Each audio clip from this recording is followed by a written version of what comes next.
Hello my fellow CAD lovers, and welcome to part 8 of this tutorial on modeling a spiral casing using Autodesk Inventor.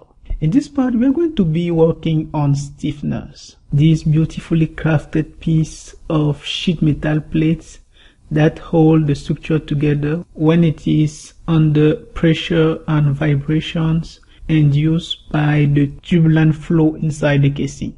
We will have to do 6 of these, and as you can see they share basically the same profile with some slight variation here and there, except for this 6th one where the difference will be more apparent.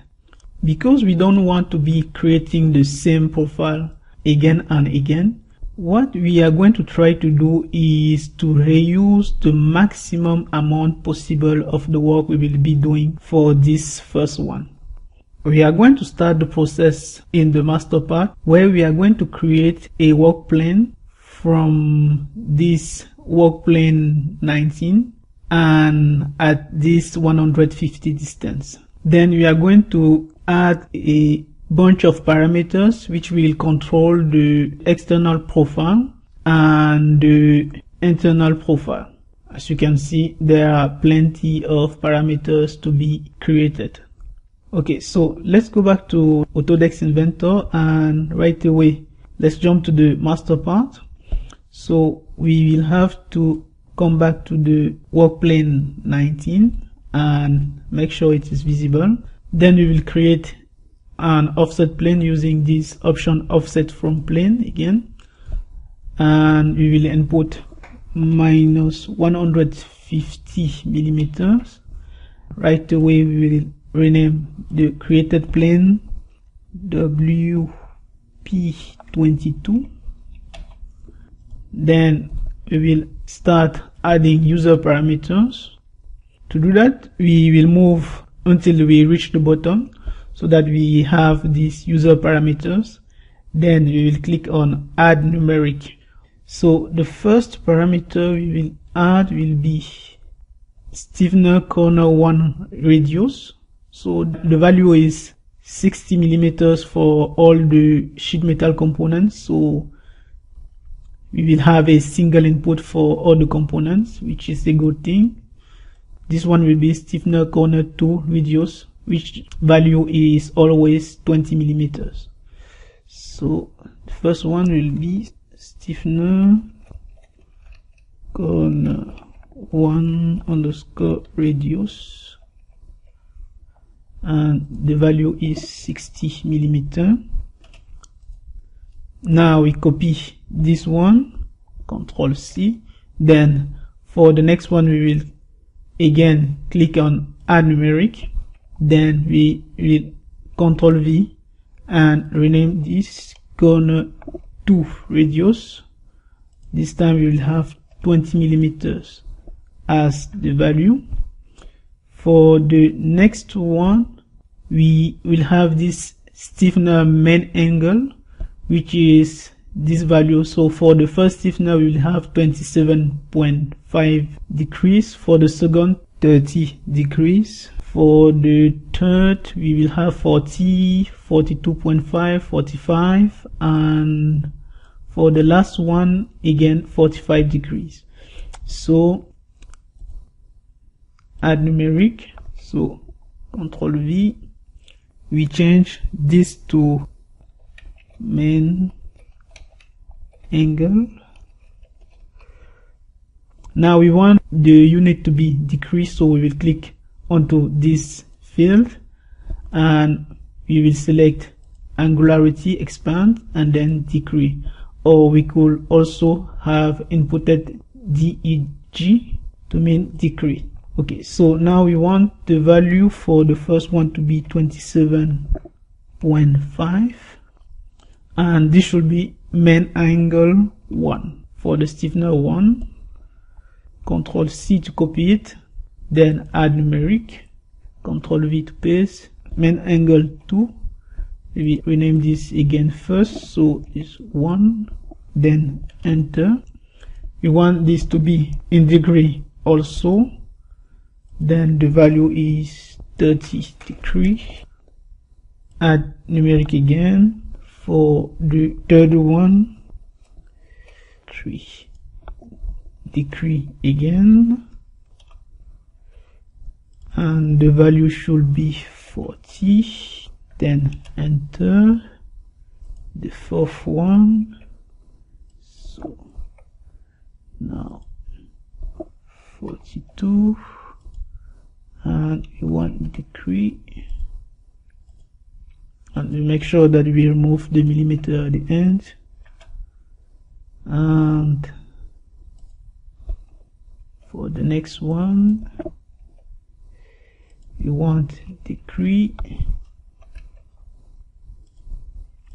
and this time we have 45, and add numeric again. This one 6, we want it to be in decrease, and this one is equal to this one, so now we will link the two value. So this value should be equal to the fifth one. Let me see. So we have this 45 degrees and this 145 degrees. Okay, now we need a last one for this value, so enter to finish first, then we'll add another one, and this one will be 7 in decrease, and the value should be this time 50 degrees. Okay, so we are done with the angle, these ones. Now we will add this, which is main arc radius, and we will have 350 for the first one, 380 for the second, and so on. So add numeric main arc radius 1 in millimeters, so 350. Enter. We copy this, Ctrl C, add numeric. This one, number 2 is 380, add numeric.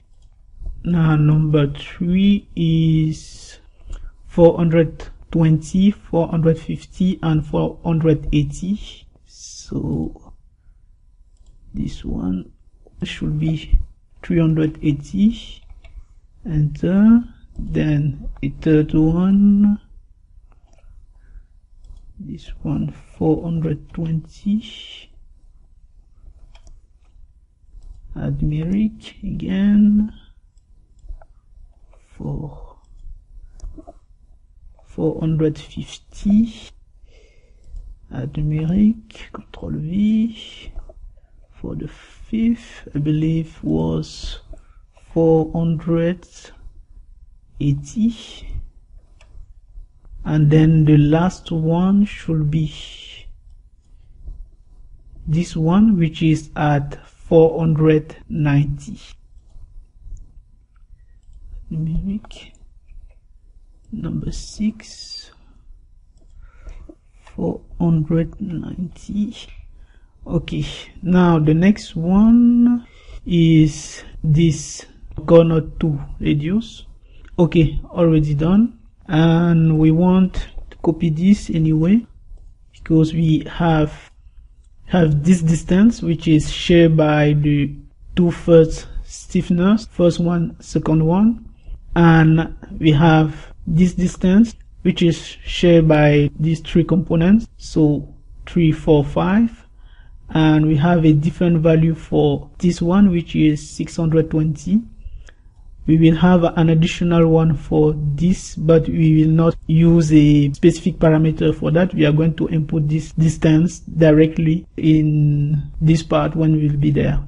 Okay, so add numeric, and this one is corner 2 and distance to axis 1. So the first one is 510, millimeters. We copy this, add a new one. The second one is, I think, 610, maybe 615 instead. Enter. And the third one is 620. Okay, so this parameter is done. The next one will be the dimension controlling the gap we will leave for the welds. So we have 4 locations where these are required. First one, second one, third one, and fourth one. These dimensions were not given on the prints, so I had to come up with something by eyeballing and guessing here and there. So the first parameters will be for this chamfer. So this will be gap chamfer 1 angle. This will be gap chamfer 1 distance. This will be circular gap distance 2, circular gap distance 1, circular gap radius, and so on. So now we will add a new parameter and we will call this gap. And let's remove all these. Chamfer 1 underscore distance. So the value is 22 millimeters. Next, copy this, add a new one, and this time for the chamfer 1 we have the angle parameter, which should be in degree, and the value is 45. Next, we have this chamfer, so the distance is 18 millimeters and the value again 45 degrees. So this one, distance, okay, add numeric. So chamfer 2 distance, value is 18 millimeters. And oops, this one should be chamfer 2. Enter. Then we copy this, add numeric, paste it, and we make sure that it is chamfer 2. And we will link this angle since the value are the same. So we want first to be in degrees. We will delete this and list parameters, and we want it to be this one. Then enter. Next, we will copy this, add numeric for the chamfer 3, and we want the value to be 3 millimeters. So we'll have 3, enters. And for the angle, we copy this, paste it, make sure it will be the third one, the unit millimeter, degrees, excuse me. Then we copy this, since the value is also 45 degrees, and paste, enter. And now we move to the circular gap. So we will have a 20 millimeters radius. First distance will be 46 millimeters, the second distance 11 millimeters. So add numeric, paste. So gap, make sure that it is circular, then we have the radius in millimeters, which is 20 millimeters.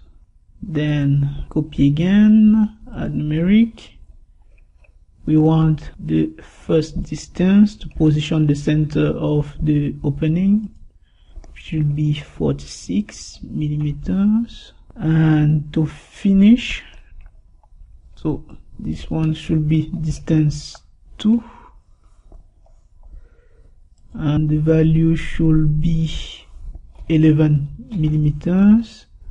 And this one distance 1. Okay, something is missing, and it will be the angular position of these components. As you can see, the first one is at an angle of 15 degrees from the vertical axis. So the second one will be at 90 degrees minus 30 degrees, so 60 degrees. And this one will be at 135 degrees. The fourth one at 180 degrees. The fifth one at 225 degrees. And the last one at 270 degrees. So let's add parameters for all of these. Add numeric and S underscore angular position 1, which should be in degrees. First value 15, and then we copy this, add numeric, Ctrl V, change it to 2. We want the unit degree also, and the value to be 60. Ctrl C, Ctrl V for the third one, the value 135. Okay, change this first, and make sure that we remove the millimeters at the end. Enter. Next one, number 4, at 180. Next, 5 degrees at 225, and last one again in degrees at 270. Okay, now we are done. We can proceed to create the first stiffeners. So save the master part and then make part. The work geometry will be the plane we just created. Then the parameters we will use the thickness. Next we will add the user parameters. So maybe I should collapse this first. Then the user parameters, we will add them all, even if they are not all required in the first stiffener. So let's add them all. Sorry for the voice today. I don't know what I have in the throat, and I am sounding more froggy than usual. Okay, so we have everything we need. Next we will unlink this because we are going to use the standard part template, and the first stiffener will be obviously stiffener 1, so S1. The file location still the same as the previous ones. The target assembly unchanged, the file location unchanged also for the assembly. Then OK, and we are inside our assembly. Okay, now we could just directly dive into this component and start sketching. But as you can see, we have too many components in the way. They are not really necessary. So what we are going to do to clean up the graphic area so that we can work more at ease is to hide some of these components, and we want to hide them in a, let's say, professional way. And there is a tool in Autodesk Inventor to do that. It is called view representation, and they are stored inside this representation folder. Basically, there is 3 types of representations. We have view representations, positional representations, and level of detail representations. All of these can be used to capture and create a set of safe states or attributes for an assembly. And these attributes can be component visibility, component suppression, the camera angle, a constraint value for instance, and the color. The first group, view representations, will be used to manage components visibility, their appearance, and the camera angle. Positional representation, as the name indicates, will be used when you want to display components in your assembly in several positions. And finally, level of details will mainly deal with component separation. It is very helpful to reduce memory consumption, especially when dealing with large assembly. I am not going to dive into the details of what each of these options do, but instead I am going to link you to a very good tutorial in which all these is clearly explained. These two last options are not relevant for this tutorial, so we are not going to bother with them. We are going to work with view representations.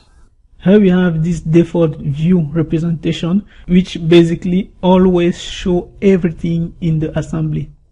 You cannot change it, so to get to what you want, you have to create a new one. And the way to do so is to right click on the top level, this view default, and select new. Now double click on the new we created and rename it Stiffeners. And as you can see, the check switch from the default to Stiffeners, meaning that this is the active view representation. Okay, now we want to hide some object or keep just a few one visible. So we are going to keep the components we need as reference to model our stiffeners. So we have this 3, 4, 5, 6, 9, 10, 11, 12, 13, 14, and this 15, 16. And we will also use this 20 to 21, this P1. We will not use this one, we will use this ring instead. Okay, so we are going to select what we want to keep. So this 1, 3 to 4, 5 to 6, 9 to 10, 11 to 12, 13 to 14, 15 to 16, then 20 to 21, and we make sure we select the first stiffeners also. Then this one P1, R1. I am using the control key to make multiple selection. Okay, now that we have selected the components we want to keep visible, we are going to press on Shift, then right click, and in this menu we will select invert selection. Okay, now all the components that were not selected are now selected, and we will right click and select visibility to hide them. Okay, as you can see, now we have only the components we need as reference to create our stiffeners. Okay, so now we can proceed. So we will first edit the first stiffener in the context of the assembly.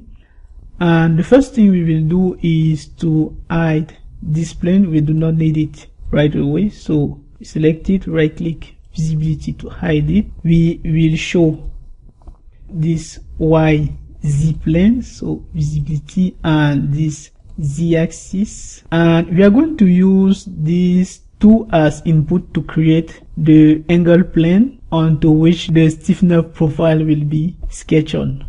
Okay, so first we will make sure that this one, which is quite small, is not using this auto resize option, so that we can grab it and make it a little bigger so we can see what we are doing. And then we are going to use this option angle to plane around edge to create our plane. So the first input will be this YZ plane, and the second input will be the axis. And for the angle, we are going to select list parameters, and as you can guess, we are going to use this angular position 1, which value is 15 degrees. Now we can hide this. We are going to keep the Z axis visible. We are going to need that later. And we are not going to sketch directly on this plane, but instead we are going to create a parallel plane at a distance equal to the thickness of the plate, so that we can start from this plane and extrude in this direction. and by doing so we will be able to use the intersection between the sketch plane and the outer surface of the sheet metal component to get to this arc. Okay, so we are going to move again to this work plane tool, then offset from plane. We will select this one and we make sure that as the parameters we will use the thickness, this one, and we want it in the opposite side, so we will add a minus like so, then enter. Okay, we make sure that this plane does not consume the first one, so we will uncheck this consume input option and we will hide this one, so turn off the visibility. And before starting the sketch we are going to have to borrow some geometry from the surrounding components, so this one, and the other one. So as we did in the previous part, we are going to move to this modify panel and expand it to access the copy object tool. We'll make sure that we select face and that the output will be surfaces, and we will select this one first, this one, this, and that. Okay, we want to select in this order so that we will know that this one is the last one. Then we will click on OK, and we will have this warning: promoting many surfaces individually will adversely affect performance. So we will disregard it and click on yes. We have no other choice. In this case, you have to work with all these surfaces. Okay, now that we have the reference geometry created, we can now start a new sketch on this last plane. So sketch, we make sure that we are looking normal to the sketch plane, so we are going to use this option, look at, then select the plane. Okay, so now what we are going to do is to roughly sketch the profile of the stiffener. So we are going to use the line tool and something like this, then this, and this, like so, vertical. Then using the technique we learned in the last part, we are going to create an arc like this, and then make sure that the following line is tangent to the arc. Then we will create a big arc, which is our main arc, like that. Next, the corner to radius, like so. Then a line, make sure that it is tangent, it doesn't matter the orientation. We will add the proper constraint later. And now we will select OK to finish the line, and we will create an arc by 3 points. So from this endpoint to this one, and the third one will be such as it gives us something like this. Okay, now we will add an horizontal constraint, so make sure that this line is horizontal like this. The sketch will jump away, but not a big deal. Now we will show this plane, so turn on the visibility. Then we will use this project geometry tool and project it onto the sketch. We will do the same for the z-axis and for the y-axis. Okay, now as you can see on the print, the center point of this arc is on the y-axis. We just projected into the sketch, and we can assume that it will be the same for this one. We will come back to that. So first we will add a constant constraint between this and this, then this and that, and we make sure that this line is collinear to this one. And now we cannot directly constrain this line to this surface. So what we are going to do for these lines is to drag them and bring them temporarily closer to the final location. We are going to do the same for this arc, and as you can see, it's a little bit difficult to manage, so don't spend too much time doing that. We are going to come back and fix that anyway. Okay, so dimension now, we will start with this corner. So this one is corner 1. So we look for the parameters. So this one is corner 1 radius. Enter should be 60. Then we will have this main angle 1. So these parameters, main angle 1, okay. Then this one will be the main radius 1, okay. Now this corner 2,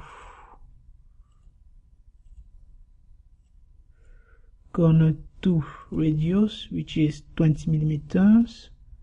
Then we will have this distance, which is distance to axis 1.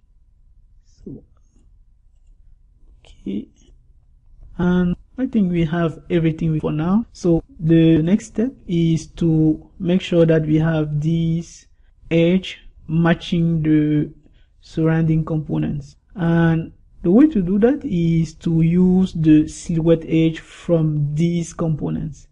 And we cannot use the project geometry tool, but instead what we have to use is this project cut edge. And it seems not to be working when we are in the context of assembly. That's why we are going to finish the sketch, return to the assembly, then save the assembly, yes to all, okay, and then okay, take some time to save, and then we will right click on the part and we will select open. Okay, now we have the stiffener open inside a separate window, so now we can work on this component only. I'm going to open the sketch and edit it, and maybe we should hide this work plane first so that the graphic area is less busy. So now we are inside the sketch. We are going to use the project cut edge, and as you can see, the intersection curve between the work plane and this reference geometry are created inside the sketch. Okay, now we can just hide this visibility, and we can now add constraints, or maybe I will again look normal to the work plane so that it will be less confusing. So now we'll add collinear constraint between this and this, this and that, then this to that, this to this one, and this to this. And as you can see, it is not working, and I guess the reason is this is not a line, maybe it is a spline, something like that. So we have to mimic a line by adding coincident constraint between this endpoint and this. It is not quite working as expected because, as you can see, we are not touching at this location. So maybe we should just delete this line. Then this endpoint seems to be fully constrained already. So I will select it and make sure that we select the correct line. Then we will right click and select coincident constraint. So now we can move the endpoint of the line freely, which is what we wanted. Now I will add a coincident constraint between this endpoint and this, and I will recreate the line again. So from this endpoint to this one. Okay, now we will add a coincident constraint between this endpoint and the endpoint of this arc, maybe.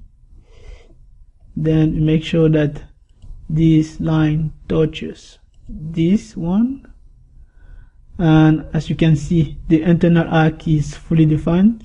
So now we have to define this profile, And by looking on the print, there is no indication on how the height, let's call it like that, of this part is controlled. So I had to guess that the center point of this arc and the center of this one were coincident.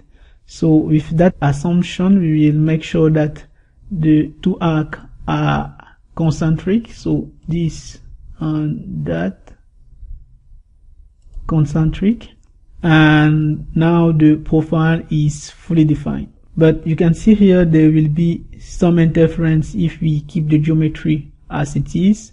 So what we are going to do in a future step is to make an offset so that we are sure that we have no interference between the sheet metal component and the stiffener. Okay, and also we are going to keep this sketch like this and create the extrude to make our geometry, and we will add an additional operation to create the gap for the welding. Okay, so let's exit the sketch, then we will create the extrusion. We select the region inside. We want to make sure that we are extruding in this direction, and the distance will be the thickness.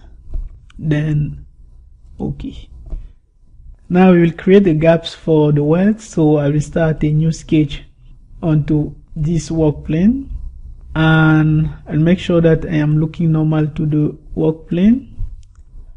And for the first chamfer, I will just create a line like so. Then okay, for the circular opening, we will create a cycle that will be trimmed later. Then another line for the second chamfer gap, and then a final line for the third one. Okay, next we will project this entire face of the stiffener into the sketch, and we will use this tool Slice Graphic or the F7 key to display only the intersection of the sketch plane and the part. In this case, only the curves in the sketch will be displayed. And I make sure that I am looking normal to the plane again. So now using the trim tool, we will remove the unnecessary portion of each of these line and cycles. So this one, this. Okay, now we can start inputting the dimensions. So for this first gap, we will have this 45 degrees angle and this 22 millimeter distance. So first will be the angle from the horizontal, so like that. Then we will list parameter, then chamfer 1 angle, this one, then the distance. So parameters will be gap, distance.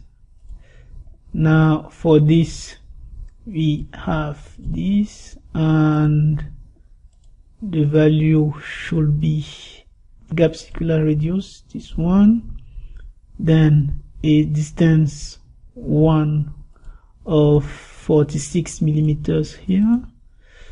So this distance 1, and then the second distance to complete the positioning. So list parameters and distance 2, and now we move to the second chamfer. So we'll have an angle of 45 degrees, which is this one. Then we will have a distance, which is just the horizontal value. This list parameters, chamfer 2 distance, this one, and the final one. So the distance is from this to the end point, which is equal to this chamfer 3 distance, and then this one, which is chamfer 3 angle, and there we go. Now we can just finish the sketch, and we will start a new extrusion. We will select this region, this one, and this one. So the distance should be the thickness, which is already okay, and we are done. Okay, so now let's have a look into the assembly to see how the things are together. Okay, so it is looking good, and let's check interference between this component and this one. So we move to this inspect tab, analyze interference. The set 1 will be the stiffener, and the set 2, let's say this component, which is more likely. So as you can see, we have a tiny interference volume which is depicted in red here. So as I mentioned before, we will need a tiny offset to clear that off. So we select OK, and we are going to switch back to this stiffener. And what we are going to do is to first replace this surface with the original face we copied from the sheet metal component 0304. And then in order to make the part manufacturable using a water jet or plasma coating machine, as we did for the outlet flow guides in part 7, we are going to create an additional sketch, and we will use it to make a final face which is perpendicular to the sketch plane. So we will make sure the surface is visible, and then we will move to this surface panel in the 3D model tab. Then we will move to this replace face tool. We select the face, and then select this one, and OK. As you can see, the face and this surface are now matching, and we will first hide this. And now we'll make sure that we start the sketch from this work plane. So new sketch, and we will be looking normal to the sketch, and as you can see, we want to project onto the sketch these internal edges. So project geometry, make sure that we select this one, and this. And now we can close the profile using 3 lines like this to the let's do something like this. Doesn't matter really, but we want to make sure it is big enough so that for the remaining components it will also work. So like that, and we will add a constraint from this to the origin, and now we will finish and then extrude, and make sure that we are removing material and from the opposite direction, and make sure that the thickness is the parameter. So let's reverse the side, and OK. Let's go back to the assembly and check the interference again. So inspect, analyze interference between this and this. OK. As you can see, now we have no interference. Okay, so with this we are done for this first stiffener. In the next part, we are going to copy the geometry and reuse it to create the remaining ones. This was a very long and unusual part for me, so I hope you bear with me until the end, and I hope to see you for the next part, and thanks for watching.